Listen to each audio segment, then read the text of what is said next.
কালীপুজোর রাত ভয় ধরিয়েছিল। এই যদি হয় তাহলে শহরের নাগরিক যারা সেই নাগরিকরা টেনশনে পড়ে গিয়েছিলেন যে তারপরের দিন তো দিওয়ালি কী হবে। কিন্তু গতকাল রাতে দেখা গেল কলকাতায় কালীপুজোর তুলনায় শব্দ দূষণ কিছুটা কম। ওদিকে জেলার দিকে যদি দেখি আমরা তাহলে নবগ্রাম মেমোরিতে কলকাতার থেকে বেশি শব্দ দূষণ। ঠিক কি লিস্ট পরিসংখ্যান কি বলছে? শব্দ দূষণ কমলো কিছুটা, কতটা কমলো, কোন কোন জায়গা নিয়ে এখনো টেনশন রয়ে গেল? সোমরাজ রয়েছে সরাসরি আমার সঙ্গে। সোমরাজ,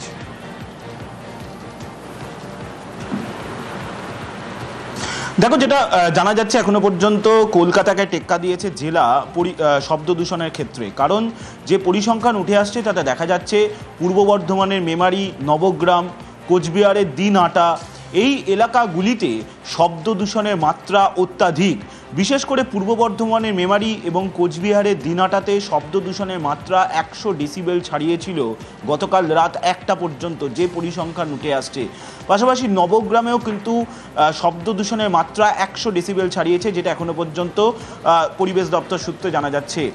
এছাড়া কলকাতায় যদি দেখা যায় তাহলে কলকাতায় যাদবপুর, টালিগঞ্জ, বালিগঞ্জ এই এলাকাগুলিতে শব্দ দূষণের মাত্রা গতকাল রাত পর্যন্ত ছিল 80 ডেসিবেলের বেশি, কোথাও কোথাও ছিল 90 ডেসিবেলেরও বেশি, যে পরিসংখ্যান উঠে আসছে। অর্থাৎ যেটা দেখা যাচ্ছে যে কলকাতার তুলনায় জেলার কয়েকটি পকেটে শব্দ দূষণের মাত্রা অত্যাধিক ছিল। সেখানে পূর্ব বর্ধমানে মেমারি, কোচবিহারের দিনহাটা, বিশেষ করে দিনহাটা মিউনিসিপ্যালিটি এবং তার সংলগ্ন এলাকায় শব্দ দূষণের মাত্রা গতকাল অত্যাধিক ছিল। তুলনামূলকভাবে সল্টলেক, নিউ টাউন, বালিগঞ্জ, এছাড়া ফোর্ট উইলিয়াম এই চত্বরগুলোতে শব্দ দূষণের মাত্রা 90 ডেসিবেল বা তার বেশি ছিল, কোথাও কোথাও 90 ডেসিবেলের কম ছিল। আচ্ছা সোমরাজ সঙ্গে থাকো। এর আগে সোশ্যাল মিডিয়ায় পোস্ট করেছিলেন পরিচালক শতরূপা সান্যাল। তিনি শব্দ দূষণের কি ভয়ঙ্কর পরিস্থিতি ভিডিও করেছিলেন কালী পুজোর রাতে। কতটা ভয়ঙ্কর অবস্থায় তিনি ছিলেন সে কথা তিনি জানাচ্ছিলেন। কালী পুজোর পরের দিন দিওয়ালি, গতকাল তার কি অভিজ্ঞতা? কালকে রাতে সত্যি মানে ওই ইন্টেন্সিটিটা অনেক কম ছিল। সন্ধ্যের পর থেকে হঠাৎ দুমদাম ফাটতে শুরু করেছিলাম। আমি তখন ভাবলাম যে আবার শুরু হলো বোধহয়, কিন্তু কালকে কিন্তু সত্যি গোটা ব্যাপারটাই সংযত ছিল, ফেটেছে। কিন্তু এর কারণটা অবশ্য সত্যি আমি জিজ্ঞেস করলে আমি জানি না এটা মানুষের সচেতনতা নাকি এখানে পুলিশ থেকে কোন রকম ইন্টারভেনশন হয়েছিল, এটা আমার জানা নেই। এ তো গেল শব্দ দূষণ। বায়ু দূষণ, কি পরিমাণ বায়ু দূষিত হয়েছে যদি আমরা এই শহরের কথাই ধরি, শহরতলির কথাই ধরি, পরিসংখ্যান কি বলছে সোমরাজ?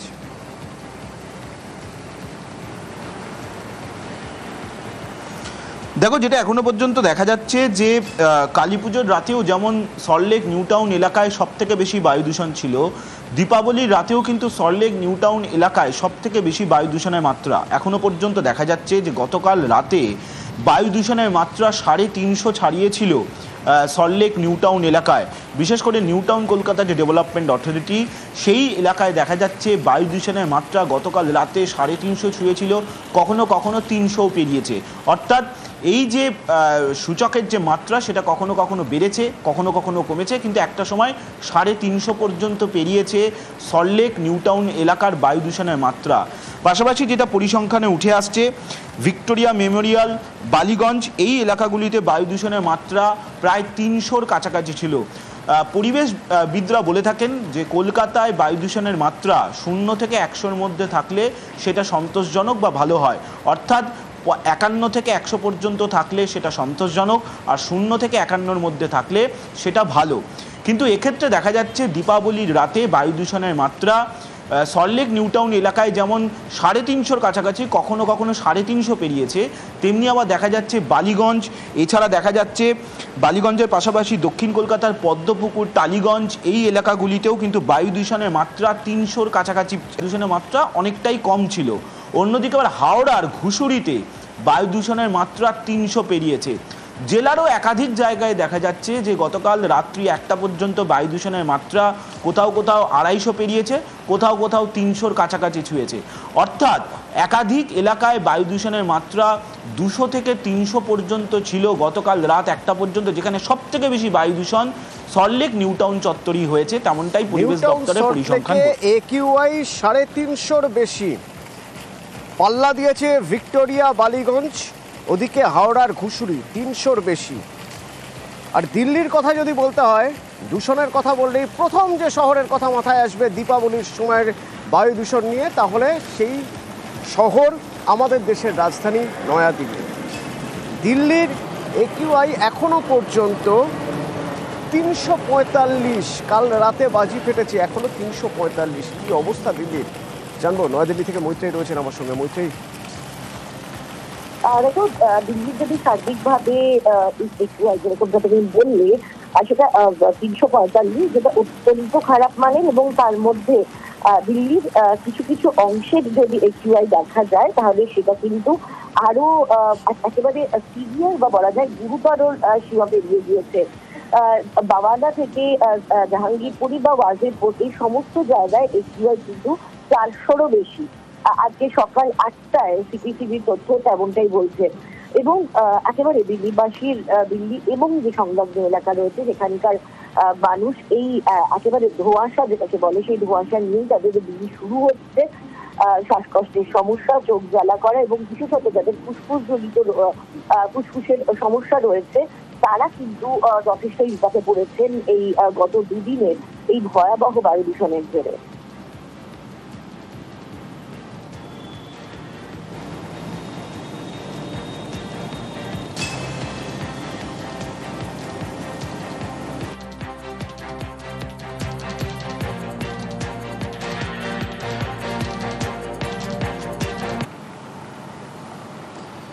আর্চিকর ধর্ষণ খুনের সাজাপ্রাপ্ত সঞ্জয় রায়কে মনে আছে? আবার নতুন করে খবরে, তার কারণ তার দিদি আর জামাইবাবু এবার বেধড়ক মারধর খেল। তারপর পুলিশের, কেন না তাদের মেয়েকে তাদেরই ঘরের ওয়ার্ড্রোবের মধ্যে নাকি ওড়নায় ঝুলন্ত অবস্থায় পাওয়া গেছে। এলাকার মানুষের দাবি মা বাবাই খুন করেছে মেয়েকে।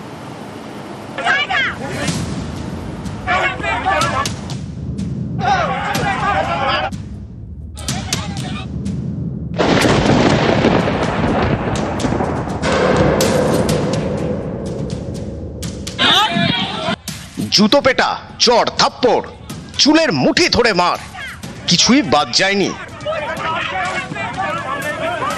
মঙ্গলবার সকাল 11:30 আলিপুর থানার অন্তর্গত ডিএল খান রোডের বিদ্যাসাগর কলোনিতে ধুন্ধুমার। এক মহিলা ও তার স্বামীকে বেধড়ক মার। এই যে মহিলাকে মারধর করা হচ্ছে, এর নাম পূজা সিং।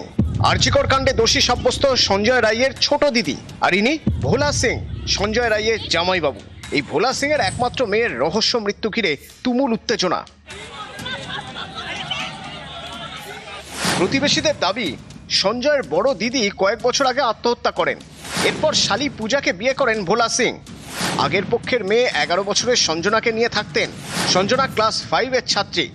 অভিযোগ, কথায় কথায় সঞ্জনাকে মারধর করতেন তার বাবা ভোলা।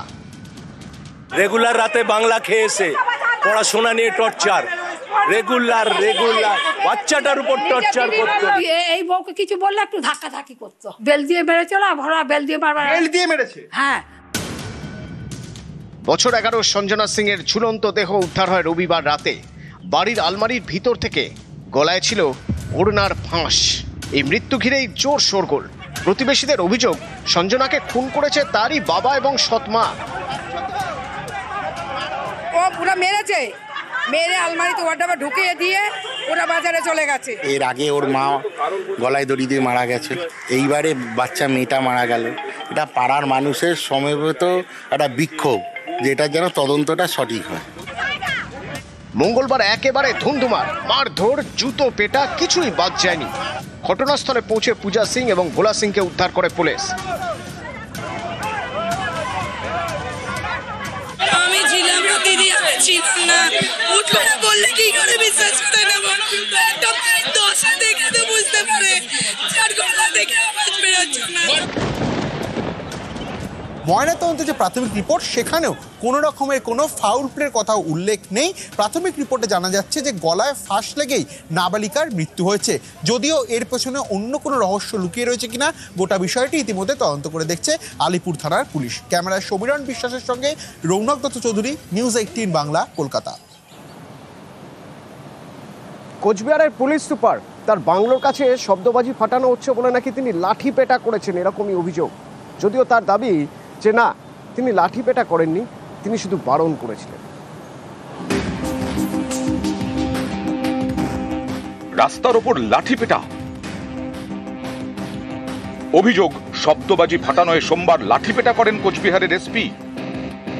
উনি ওই চেয়ারে বসে আছে সেটা সবাইকে সুরক্ষা দেওয়ার জন্য, মুখ চেনা, তার জন্য আমি জানতে পারলাম যে উনি হচ্ছেন superintendent of inspector, SP.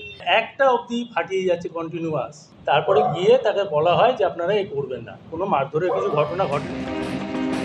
Cooch Behar পুরসভার 9 নম্বর ওয়ার্ড, এখানেই রয়েছে পুলিশ সুপারের বাংলো। সোমবার কালী পুজোয় বাংলোতেই ছিলেন এসপি দ্যুতিমান ভট্টাচার্য। সেদিন রাতে তাঁর বাংলোর পাশে কয়েকজন শব্দবাজি ফাটাচ্ছিলেন। অভিযোগ, বাংলো থেকে বেরিয়ে তাদের লাঠি পেটা করেন পুলিশ সুপার। তো বাচ্চা মানুষ নর্মালি ফোটাচ্ছিল, ওনার যদি সেখানে অসুবিধা হয়ে থাকে বা ওনার কুকুরের অসুবিধা হয়ে থাকে সেটা উনি এসে একবার কমসে কম বলতে পারতেন। উনি লাঠি চার্জটা কি করে করেন? উনি ওই চেয়ারে বসে আছে সেটা সবাইকে সুরক্ষা দেওয়ার জন্য, মানুষের বাড়িতে গিয়ে ভাঙচুর বা মানুষের বাচ্চাকে, বাড়ির বউকে গায়ে হাত তোলার জন্য নয়। অনেকেরই প্রশ্ন, শব্দবাজি রুখতে তো নির্দিষ্ট নিয়ম আছে, তাহলে পুলিশ সুপার কেন নিজের হাতে আইন তুলে নিলেন? যদিও কোচবিহারের এসপির দাবি কাউকে মারধর করা হয়নি। সন্ধ্যে থেকে তারা বাজি ফাটাচ্ছে, বিভিন্ন সময় তাকে বারণ করা হয়েছে, আমার গার্ড গিয়ে বারণ করেছে। এই আমরা ভাবছি এই শেষ হবে রাত 10টা নয় 11টা নয়, একটা অবধি ফাটিয়ে যাচ্ছে কন্টিনিউয়াস। তারপরে গিয়ে তাকে বলা হয় যে আপনারা এই করবেন না, কোনো মারধরের কিছু ঘটনা ঘটেনি। আপনাদের আমি দেখাতে পারবো যে আমার রেসিডেন্সের মধ্যে পর্যন্ত বাজি ফাটিয়েছে। এ নিয়ে মঙ্গলবার কোচবিহারের রেল ঘুমটি এলাকায় বিক্ষোভ দেখান স্থানীয় কয়েকজন। বিক্ষোভকারীদের সরাতে সেখানে যায় কোতোয়ালি থানার পুলিশ। পুলিশ পৌঁছতেই উত্তেজনা তৈরি হয়, চ্যাংদোলা করে সরিয়ে দেওয়া হয় বিক্ষোভকারীদের। পুলিশ লাঠি চালায় বলেও অভিযোগ।